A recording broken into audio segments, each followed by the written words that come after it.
ស្ត្រីអាយុប្រហែល50ឆ្នាំសង្ស័យកើតជំងឺមហារីកក្រពះតែចុងក្រោយគ្រូពេទ្យហួសចិត្តគ្រប់គ្នាថ្ងៃមួយខ្ញុំបានទទួលឆ្លុកក្រពះជូនអ្នកជំងឺស្ត្រីម្នាក់អាយុប្រហែល50ឆ្នាំដើម្បីស្វែងរករោគវិនិច្ឆ័យជូនគាត់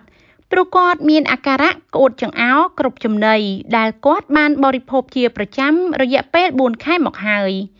ធ្វើឲ្យគាត់ស្រកទម្ងន់ស្គមស្គាំងព្រមទាំងជោគច្អល់ចុងដង្ហើមខ្លាំងឡើងជាប្រចាំគាត់បានទៅពិនិត្យជំងឺច្រើនកន្លែងដោយបានពិនិត្យឈាមឆ្លុះអេកូនិងថតស្កេនពោះលទ្ធផលបង្ហាញថាគាត់ប្រហែលជាកើតជំងឺមហារីកក្រពះបង្កឡើងដោយការត្បៀតប្រហោងតភ្ជាប់ពីក្រពះទៅពោះវៀនតូច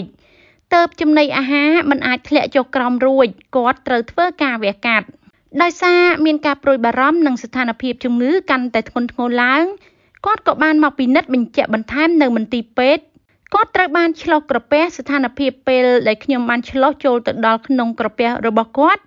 ដាក់ពេញដោយចំណីអាហារចាស់ព្រោះមិនអាចធ្លាក់ចូលទៅក្នុងពោះវៀនតូចរួចខ្ញុំក៏ព្យាយាមបញ្ជាកាមេរ៉ាឆ្លុះចុះទៅប្រហោងមិនឃើញមានត្បៀតប្រហោងនោះទេហើយខ្ញុំក៏ព្យាយាមបញ្ជាកាមេរ៉ាឆ្លុះបន្តចុះចូលទៅក្នុងពោះវៀនតូច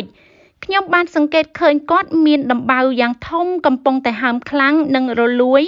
បង្កឲ្យត្បៀតរន្ធមិនអាចឆ្លុះចុះផ្នែកខាងក្រោមរបស់ពោះវៀនតូចបានខ្ញុំសូមពណ៌នាបន្ថែមជាតំបន់មានដំបៅរលួយខ្ញុំបានសង្កេតឃើញមានវត្ថុរាវមូលនិងរាងពងក្រពើទំហំប្រហែល2ទៅ3សង់ទីម៉ែត្រដែលកំពុងស្ទះជាប់នៅក្នុងដំបៅនោះខ្ញុំក៏បានព្យាយាមឆ្លុះចាប់ទាញយកវត្ថុទាំងនោះចេញមកក្រៅវាពិតជាលំបាកណាស់ព្រោះវារអិលខ្លាំងក្រោយពិនិត្យច្បាស់វត្ថុទាំងនោះទើបដឹងថាវាជាគ្រាប់ផ្លែឈើដែលអាចជាម្ដេញឬគ្រាប់អង្កាំឬគ្រាប់ពុទ្រាព្រោះគាត់បានញ៉ាំផ្លែវាហើយបានលេបទាំងគ្រាប់ធ្វើឲ្យស្ទះហើយបង្កើតទៅជាដំបៅហើមរលួយក្នុងពោះវៀនតូចខ្ញុំពិតជាសប្បាយចិត្តណាស់ព្រោះបានជួយគាត់ខ្ញុំក៏បានបញ្ជាក់ប្រាប់គាត់ថាគាត់មិនកើតជំងឺមហារីកនោះទេ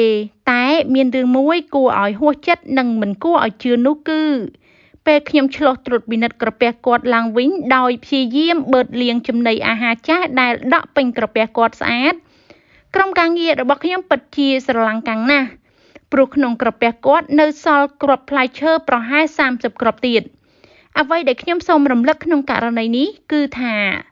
សូមបងប្អូនបរិភោគផ្លែឈើសូមកុំលេបគ្រាប់ព្រោះវាបណ្ដាលឲ្យគ្រោះថ្នាក់ណាស់សូមអរគុណហើយក៏សូមជួយចែករំលែកដល់បងប្អូនពុកម៉ែយើងឲ្យបានដឹងគ្រប់គ្នាផង